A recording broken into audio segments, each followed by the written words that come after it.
Bonjour à tous. Le topo que je vais vous présenter aujourd'hui, il est issu d'un webinar qu'on a fait il y a 2 semaines sur le site de FileMaker. On l'a organisé, avec Tanguy Colès, que vous avez déjà vu hier sur la session sur les tris. Alors, ce webinar, combien d'entre vous l'ont vu déjà? Ah oui. Quelques-uns. Si ça vous intéresse, parce que là ça va vraiment être condensé, un peu rapide, vous avez le lien YouTube qui vous permet d'aller le visionner. Alors, avant de commencer, je vais vous présenter un petit peu notre société. Donc on est One More Thing, on est FBA Platinum. On est basé sur Bruxelles, Paris et Strasbourg. On a même un petit à Londres, qui n'a pas compris qu'il y avait le Brexit et qui n'a pas choisi le bon endroit. On est quand même 13 collaborateurs et on regroupe en tout 53 certifications. On propose toute une gamme de services déjà autour de FileMaker qu'on propose soit à nos clients mais aussi aux développeurs. On fait de la conception, on fait de la revente de licences. On a un système d'hébergement qui s'appelle fmcloud.fm. Puis on fait également de la formation ou du coaching pour nos clients ou pour les développeurs. Alors, pourquoi on vient vous présenter Tableau aujourd'hui? En fait, souvent, nos clients viennent nous demander des rapports, des statistiques, des tableaux de bord. J'imagine qu'en tant que développeur, ça doit aussi vous arriver régulièrement. Et c'est souvent un casse-tête à mettre en place. Dans FileMaker, pas l'outil idéal, ça manque de souplesse.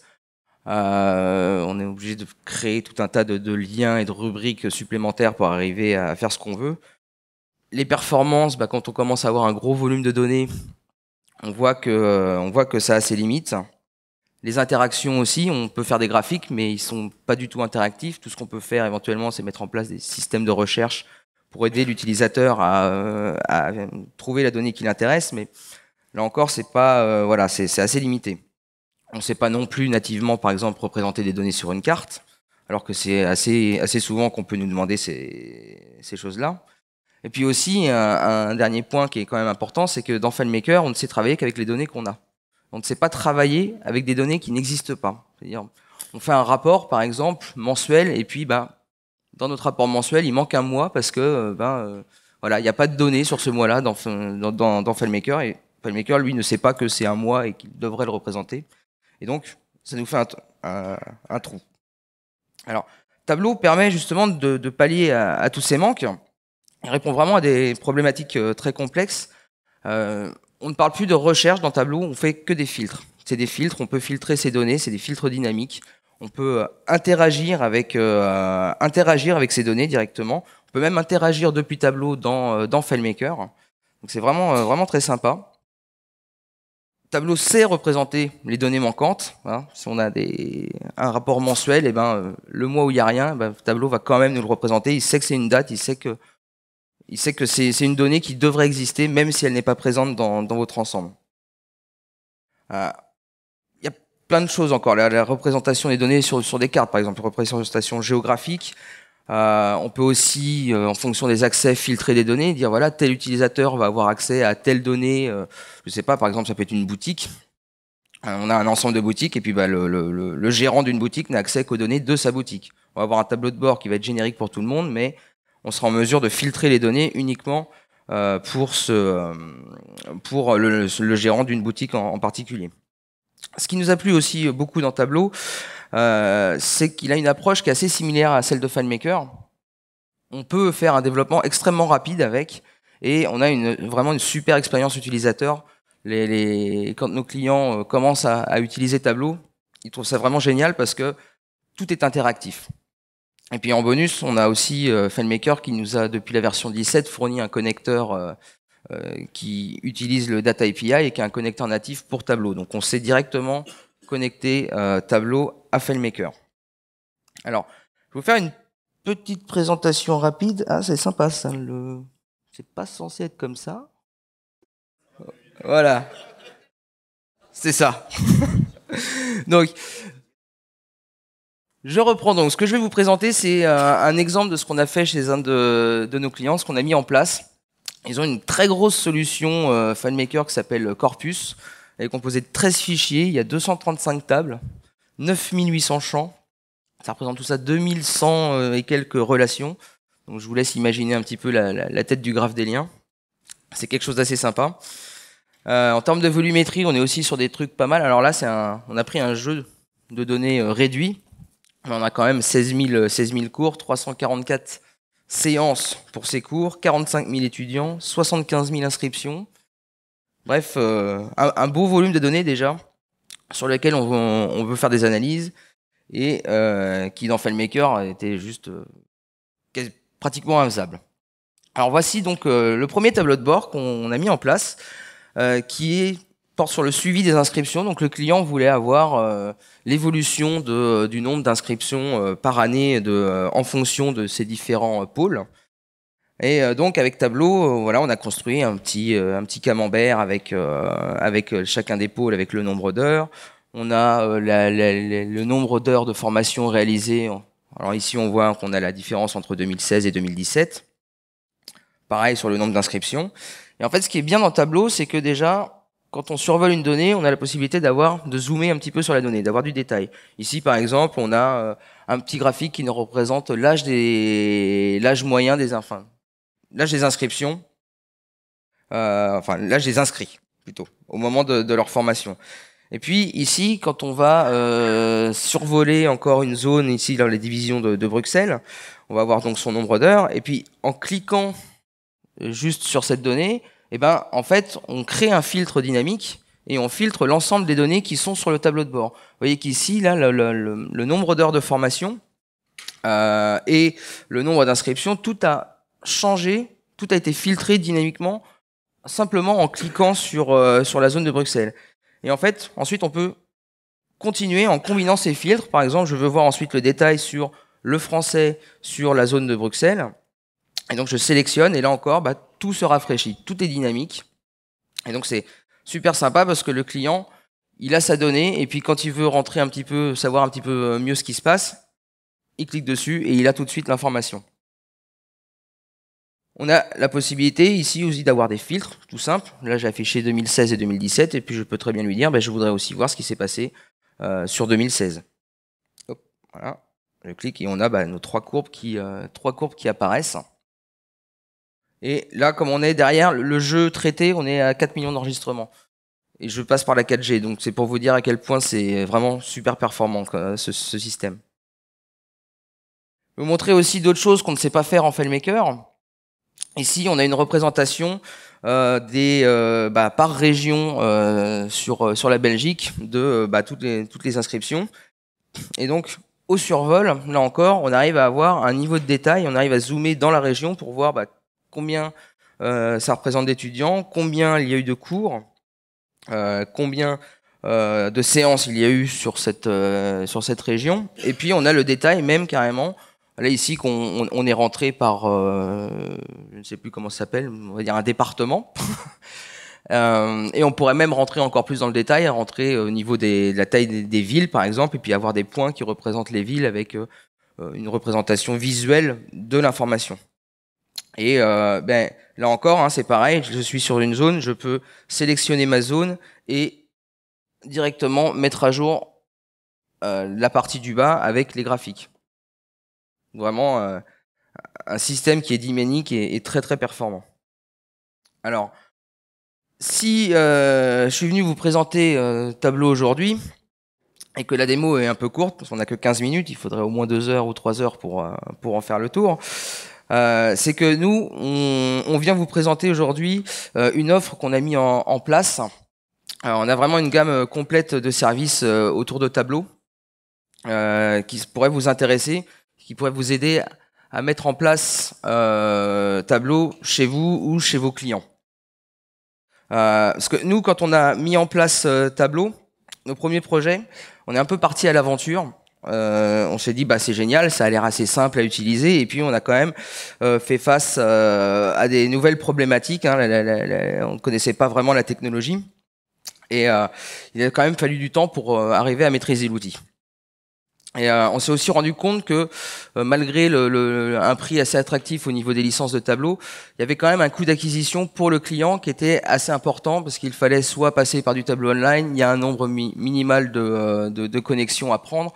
Hein, c'est un petit peu comme FileMaker, on va payer au mois et par utilisateur les licences. Et donc il y a ça, plus la mise en place d'un serveur, etc. Donc vraiment, on s'est dit, bah, ça risque d'être un frein pour les projets. Donc nous, en fait, on a décidé de faire un gros investissement. D'abord pour mutualiser auprès de nos propres clients les ressources et de leur fournir un service de qualité avec un prix quand même réduit pour eux. Alors éviter d'avoir à gérer l'infrastructure et puis voilà, d'avoir des coûts assez importants. Et aussi, on s'est dit, bah, on propose déjà ce style de service avec FileMaker, avec notre hébergement FileMaker. On s'est dit, mais pourquoi ne pas le proposer aussi à toute la communauté? Et donc, voilà, on a mis en place sur notre service FM Cloud un service d'hébergement dédié à Tableau, avec une gamme de licences beaucoup plus attractive pour vous.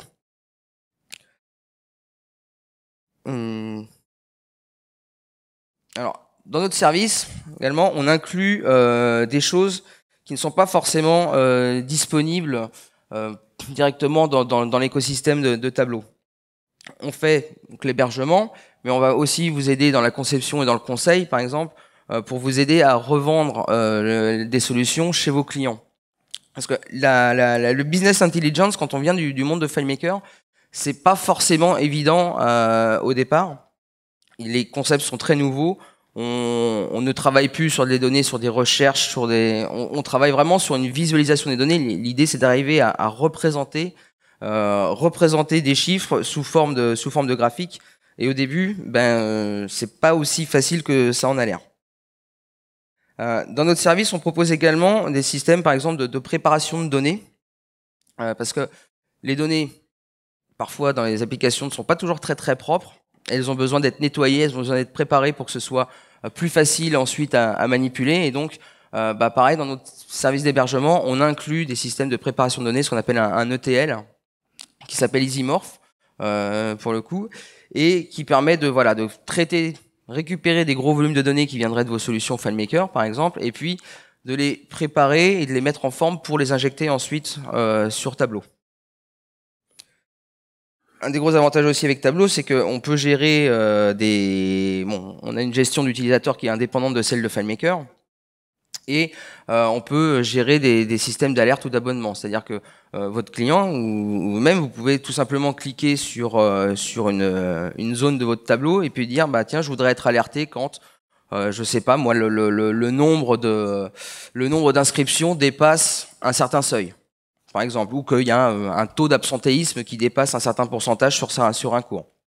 Et à ce moment-là, Tableau, il va vous envoyer des alertes pour vous donner toutes ces informations. L'un des avantages de notre offre, c'est que, comme je vous l'ai dit, avec Tableau, on paye des connexions à l'utilisateur et le minimum déjà de base, c'est 5. Donc on part de 5 et ensuite, ça monte en fonction du volume que vous prenez. Nous, on a mis en place un système avec déjà un point de départ qui est à 1, donc vous pouvez commencer à 1 utilisateur, et on a un système de tarif dégressif qui s'applique ensuite en fonction du nombre d'utilisateurs que vous allez avoir pris. Je vous invite à aller regarder sur notre site, on a une plage dédiée à Tableau et vous y trouverez tous nos tarifs. On a également dans nos licences la possibilité de vous proposer ce qu'on appelle les licences viewer. Alors c'est un peu compliqué à expliquer. Dans Tableau, on a trois types de licences. Il y a la licence desktop, un petit peu ce qu'on pourrait avoir avec FileMaker Pro, la licence client lourd. Et puis ensuite, on a des licences, des connexions au serveur, soit une version Explorer qui permet de manipuler, de créer ses propres dashboards, de les modifier, et une licence viewer qui est beaucoup moins chère et qui, elle, permet uniquement de consulter, mais en gardant tout l'aspect dynamique. On peut toujours cliquer à droite à gauche, filtrer ces données. On ne sait juste pas modifier la mise en forme des tableaux de bord, mais on peut utiliser toute la puissance de l'outil. Et donc nous, c'est pareil. Sur Tableau, le minimum, c'est 100 licences. Donc autant vous dire qu'il faut déjà avoir un sacré volume pour utiliser, pour pouvoir prendre des licences viewer. Et ben chez nous, on vous y donne accès dès un utilisateur. Je vous invite, vu que la démo est un peu courte, je vous invite à venir nous parler, à Fabrice, Tanguy ou moi-même, pour voir comment on peut vous aider si vous êtes intéressé, pour qu'on vous en montre un peu plus dans ce qu'on peut faire avec Tableau. Je vous remercie. Et si vous avez des questions, n'hésitez pas. Chez vous. On peut avoir une licence Tableau sans avoir un hébergement, oui. C'est une licence desktop, monoposte. Donc on l'installe, on s'en sert sur son ordinateur, mais effectivement, on peut pas partager ensuite ses tableaux de bord, sauf avec une autre personne qui aurait un tableau desktop. Ah, oui, bien sûr, oui. Oui, tu peux avoir effectivement ton propre serveur. Le tableau desktop sert à, entre autres, à préparer les données, à créer ce qu'on appelle une source de données, qu'on va ensuite utiliser soit en local, soit sur le serveur. Mais après, le tableau desktop, c'est se connecter à autant de serveurs qu'on veut. Comment vous gérez la problématique de synchronisation avec FileMaker? Parce que alors, je ne suis pas étudié énormément Tableau, mais le peu que j'en ai compris, c'est que le connecteur natif était non fiable, lent et qu'il y avait des problèmes. Alors soit j'ai mal compris. En version bêta, ouais.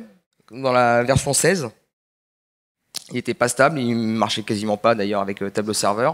Maintenant, c'est beaucoup plus stable. Il peut y avoir encore des fois des petits problèmes, mais c'est plus au niveau du service FileMaker. Mais nous, on en a qui tournent là maintenant et ça va. Ça fonctionne bien. Alors après, effectivement, au niveau de la rapidité, ça reste une publication web. Donc tout dépend du volume de données qu'on a mis sur ces modèles pour se connecter. Tout dépend du volume aussi de la base de données. Pour certains clients, ça nous est arrivé de passer outre le connecteur et de faire carrément de l'extraction. On extrait, on fait un export en tabulé de FileMaker et c'est ça qu'on récupère dans Tableau.